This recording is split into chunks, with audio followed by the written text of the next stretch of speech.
Hi, I'm Pete Hill, and this is the D-Word podcast, where we talk dementia. Welcome along to another edition of the podcast. This week my guest is Bill Wilson, who came to prominence earlier in the year when he featured in the BBC documentary Dementia, Fighting for My Wife, which told the story of Bill's struggle to support his wife Jo, who'd been diagnosed with dementia in 2020. Sadly, Jo passed away in January of this year, and since then Bill has been tirelessly campaigning to improve things for people with a diagnosis. So let's go back to the beginning of the story. When did Bill notice things weren't quite right with Jo? It was about 2018, I think, when I first noticed there was something wrong with Jo. Didn't really recognise it. Didn't know if I was ignoring it or frightened of it or whatever the case may be, but I think it's safe to say that I was scared, because to me, dementia meant stress and strain and worry and all of those negative things that spring to people's minds. And when we eventually, after 2 years, managed to get a diagnosis, which is another bugbear of mine. Why on earth does it take that long to get a diagnosis? It was a relief in one respect, in that I knew what I was dealing with. But all those negative terms were still at the forefront, because it had changed now from not knowing to knowing. So, and it still in my mind meant a lot of negativity.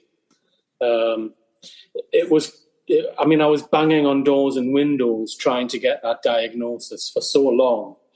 And the day before lockdown in 2020, the memory clinic rang me and said, if you can get Jo here within 20 minutes, we'll do the tests. Otherwise, we're closing now.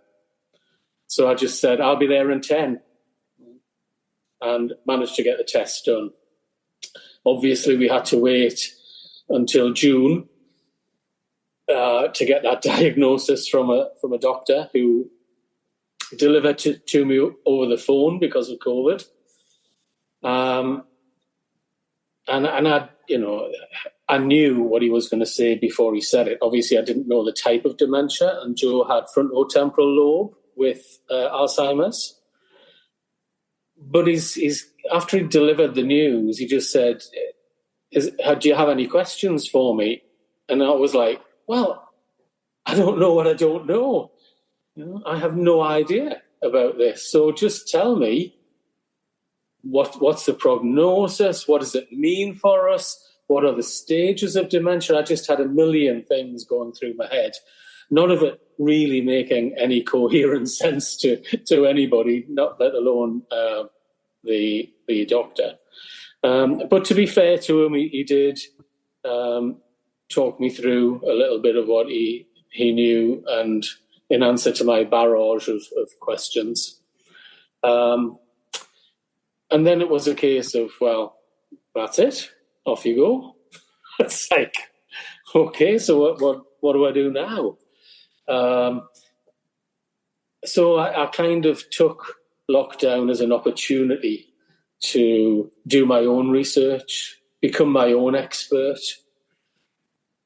We got invited to the memory clinic when they reopened, and it was so frustrating and so annoying.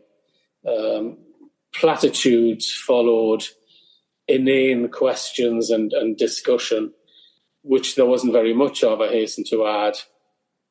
Jo and I were told what medication she would have without any explanation of what it was for and how long we would take it and what were the side effects that would happen. I felt as if I was being taken through a tick size and wasn't allowed to have a say in any of it, which, the doctor obviously didn't know that I could talk for Britain, and I was quite prepared to lay things on the line. But she really didn't want to know. And it was kind of, well, I've told you all you need to know now, off you go. So, I mean, we left, and the first thing I said to Joe when we got outside was, we are never seeing that doctor again.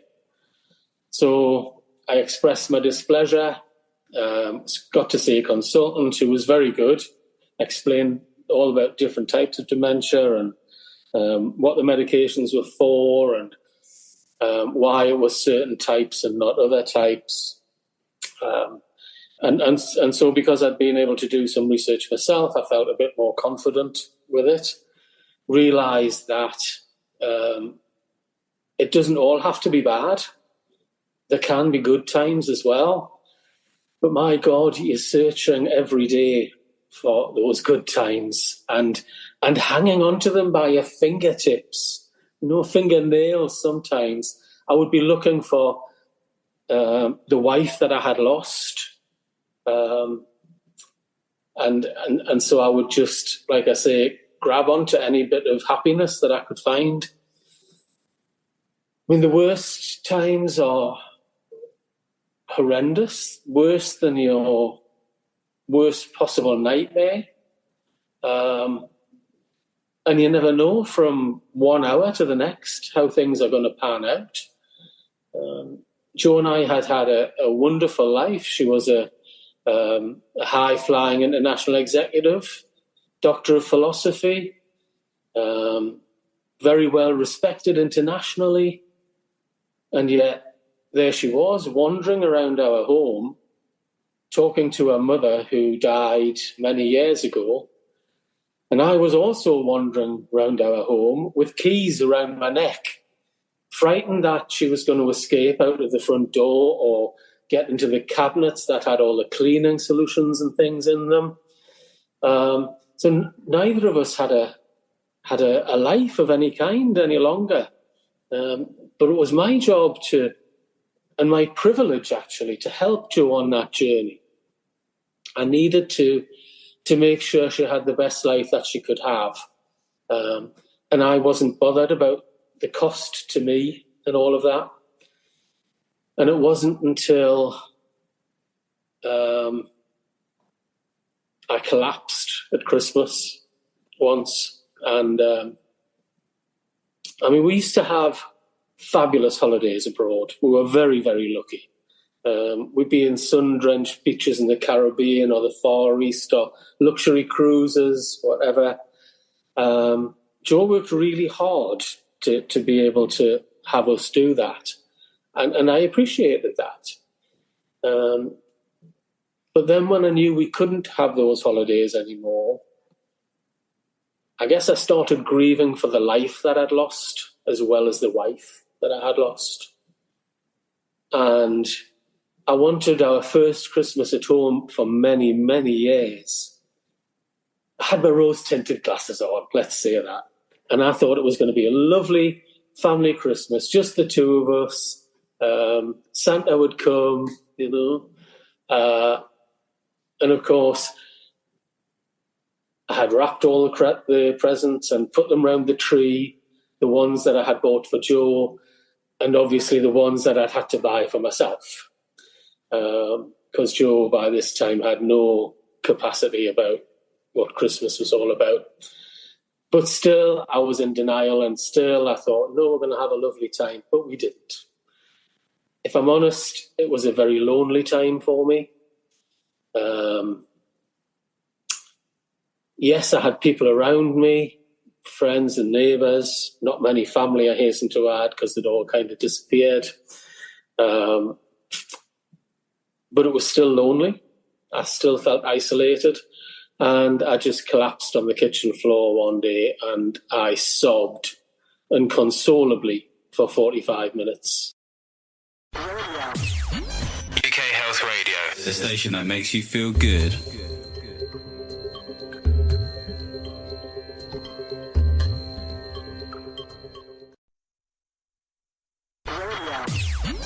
UK Health Radio, the station that makes you feel good.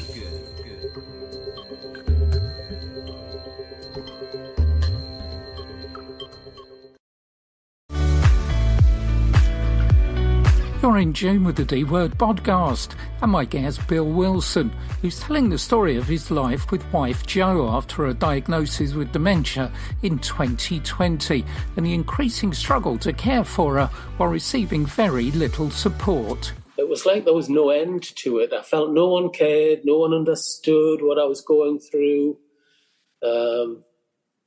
Fortunately, Jo was in a different room, didn't see any of it, so it wasn't upsetting to her. And I know there are crisis teams, and I know everybody gets a phone number to ring in the case of a crisis. But, you know, when your whole world is disintegrating around you and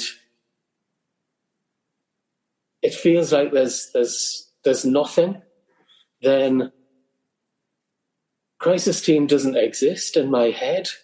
You know, it was as if I knew it was there, but I couldn't ring that number because it wasn't registering in my head.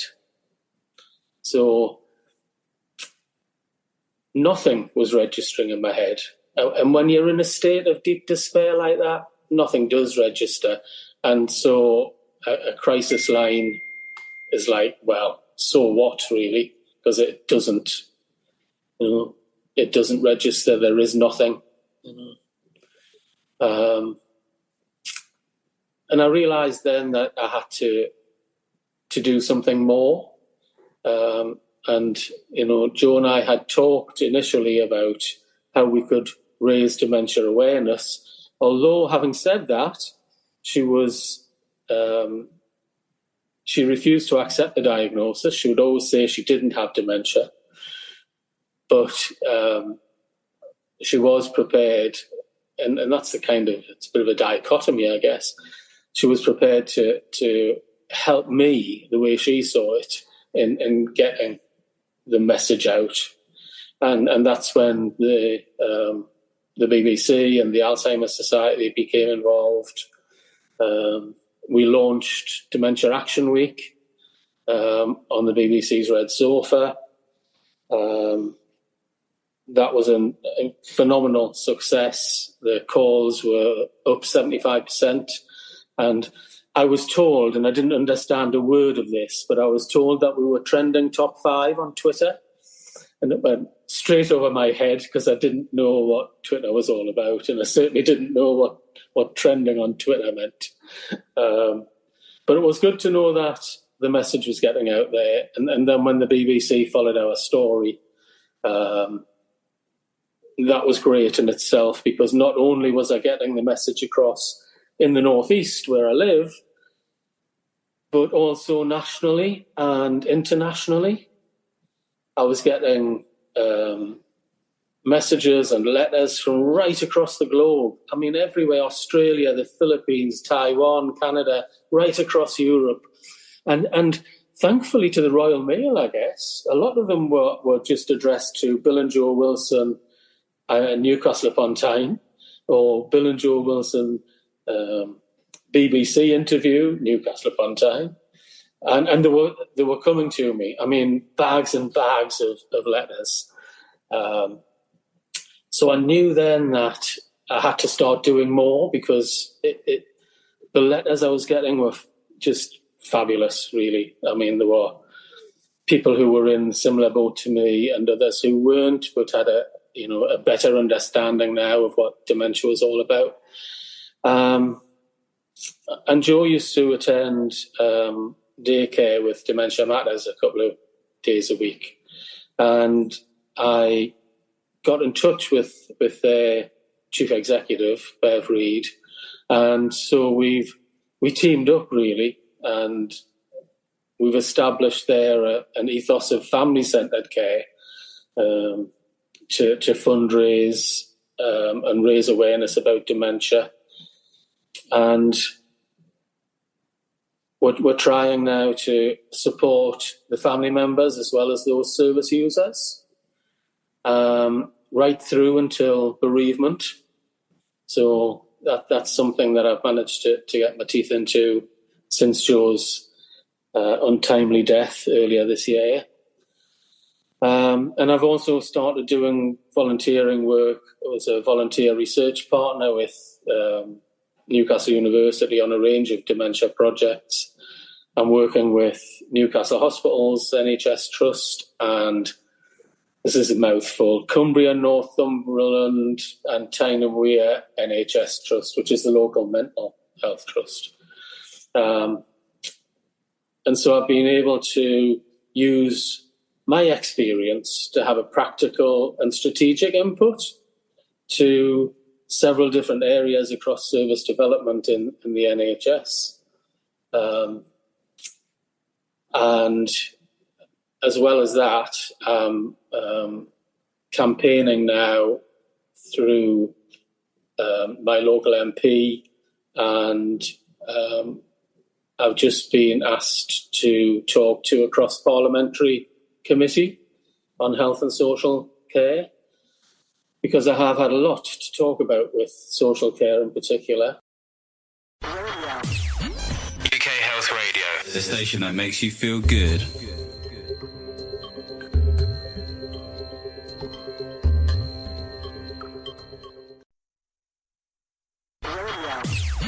UK Health Radio, the station that makes you feel good.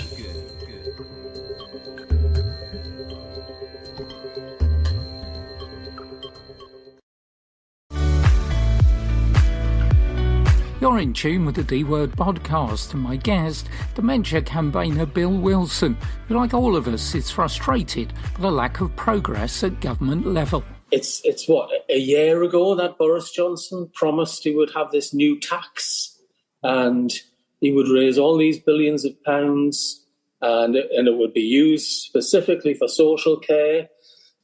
It was probably a bit duplicitous in what he had to say, in that people immediately thought it would have covered all of their costs, up to $86,000 a year. But when you read the fine print, it's like an insurance policy, isn't it? There's always that fine print at the bottom with the exclusions on it.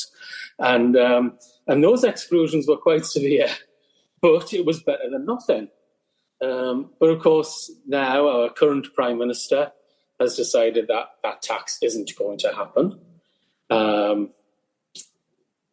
And you know, the stuff that was going to come out in October, that's all been delayed as well.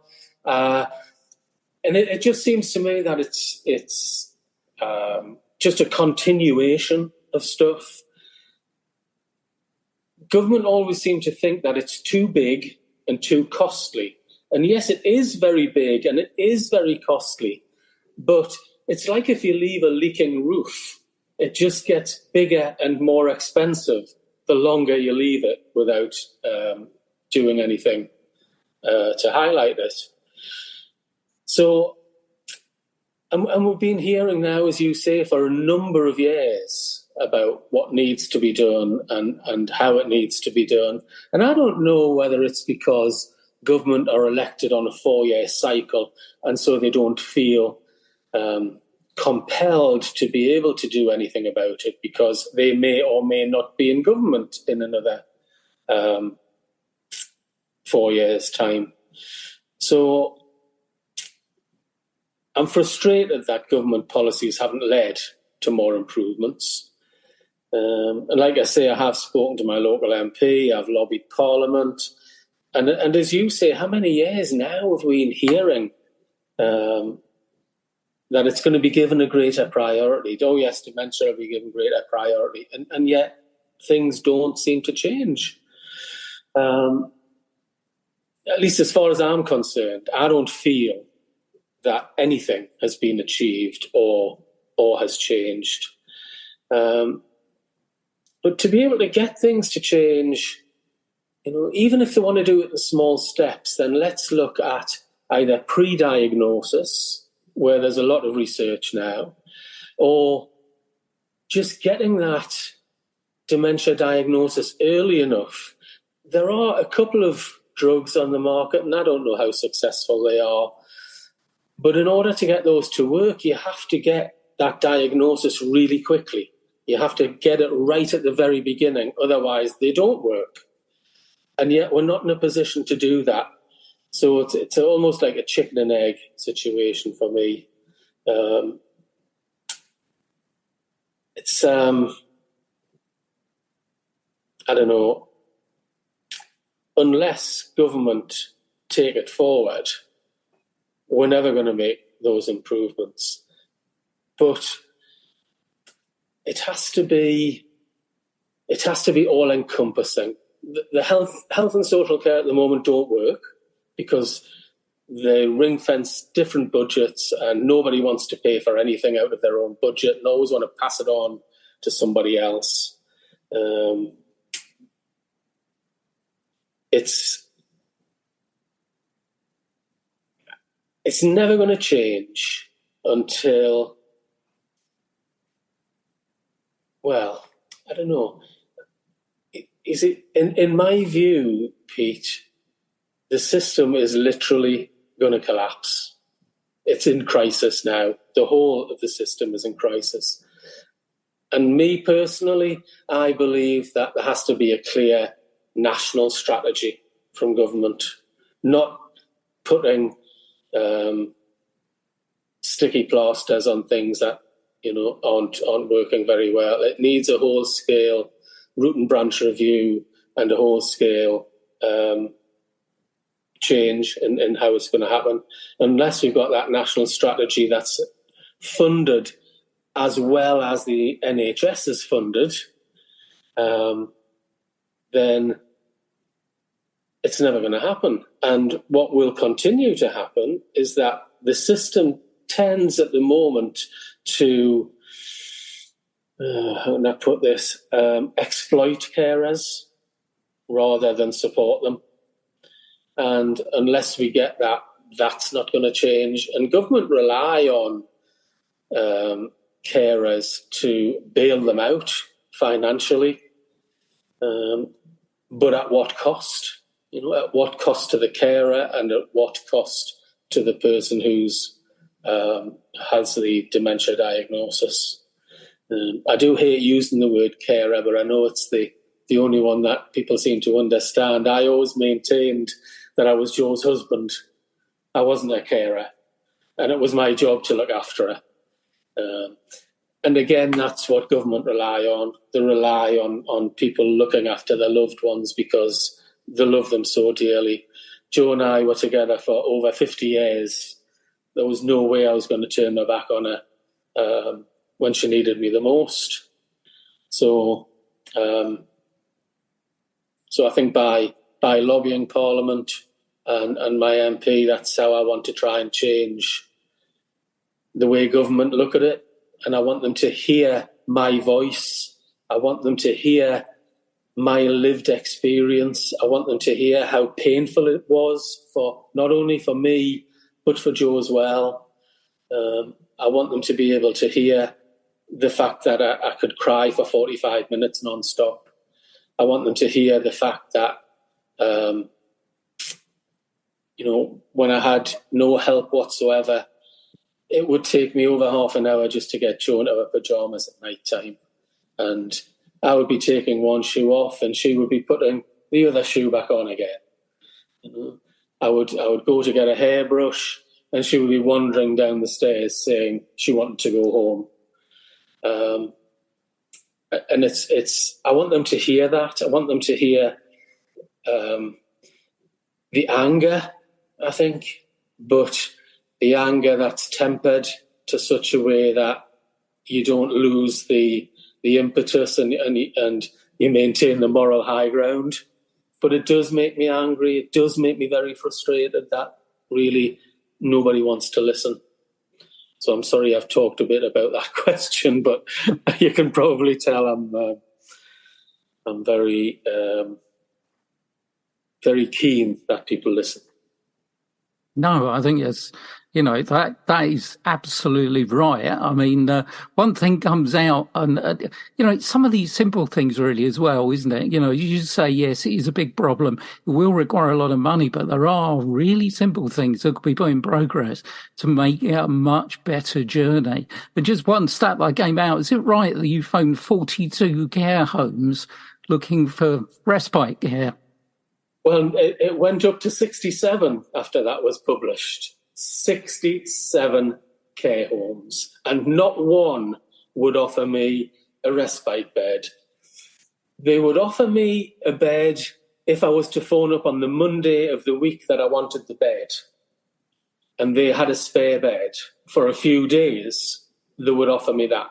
However, that was of absolutely no good, no use to me whatsoever. I needed a break desperately, and I needed to get away from everything and everyone, really. I wanted to feel the sunshine on my back. And in order to do that, you have to book that weeks, if not months in advance. And so for me to have a holiday, a break, meant that I needed to have a bed for Joe in 3 months' time. And nobody at all would offer me that.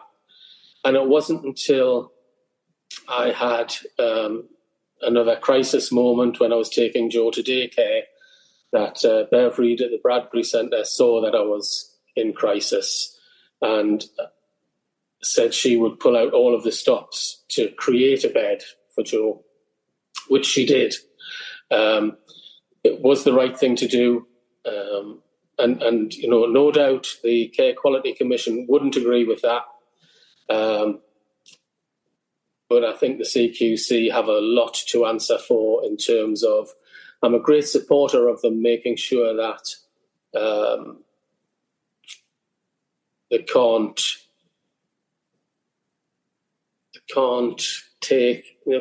put time over quality, speed over accuracy. However, the word care in the Care Quality Commission doesn't seem to work very well with them. They have absolutely no compassion as far as I can see, because I was talking to them about trying to get Joe this bed, and really they weren't interested. They said it would take them 12 weeks to be able to authorise a bed. And that was like, I really don't have 12 weeks, because in 12 weeks' time, I will be in hospital too. So not only will you have one person that you're having to pay for nationally, but there'll be two. Because if I go into hospital, Joe goes into care. And whilst I'm out of hospital, I'm not taking up a bed that could be used for other people. So for me, there seems to be a huge gap in the market. I understand that care homes are businesses. We've moved away from care being run by local councils or national. I remember the old days of home helps and when local government would run care homes. And so I understand that they're businesses and they have to make a profit, and they don't want to have an empty bed for 1 or 2 nights during the week, because that's money to them. But there are ways around that. There are ways of saying that you wouldn't have an empty bed, because you could have respite on periods of a week, or break it down so that, if somebody wanted 3 days, then they could have it if somebody was taking the other 4, whatever the case may be. But I couldn't find anybody like that. And I was absolutely at my wit's end. Social services weren't any help. When I asked them initially, all they did was say, oh, well, here's a list of care homes in the area. Not necessarily care homes who would take respite patients, just here's a list. Now go away and start ringing around yourself. I needed help at that stage. I couldn't deal with it. And I couldn't deal with the amount of rejection, asking the same question over and over again and getting the same answer over and over again. I needed somebody to help me do that. I needed social services to be able to say, this place has respite beds. They may or may not have them today, but they will take an advance booking. I needed somebody to help do that, and that just wasn't forthcoming. In the same way as getting a care package initially wasn't forthcoming. And I know they're under the cosh financially, but you know what, Pete? That's not my problem. If I want or need something, then that's my requirement. I don't want to know that it's difficult for them because they don't have the finance or they don't have the staffing power to do it, because that's their problem. I have enough problems of my own to deal with without taking on theirs. So when I said, I need this, this or this, and they come back to me about finance and staffing and all of those other issues that they have, I used to have to say to them, that's your problem. I've asked you to do something. Now you go away and work out how you can do that for me. I can't work it out for you because I don't know your systems and processes, and nor do I want your problems that you're trying to push back onto me. I need you to do something for me now. Go in and find out how to do it. But they don't want to do that. And I would have thought that was part of their job to do that. Why don't they want to do it? Why don't they want the help? Why do they offer the bare minimum? I think, Bill, there are so many questions. Time is bringing us to a close. Thanks so much for sharing your experience. And I really hope that those MBs do sit and they do listen, and I'm sure they learn a lot.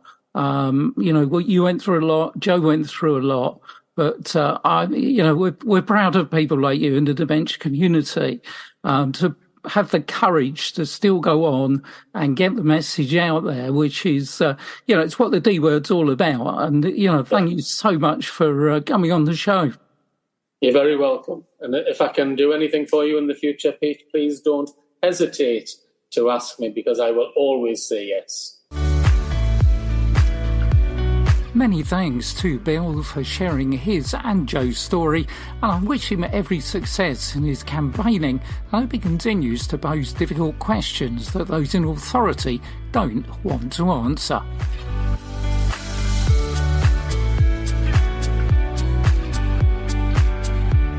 Well, that's it for this time around. Thanks for listening, and I hope you join me again soon here on the D Word Podcast.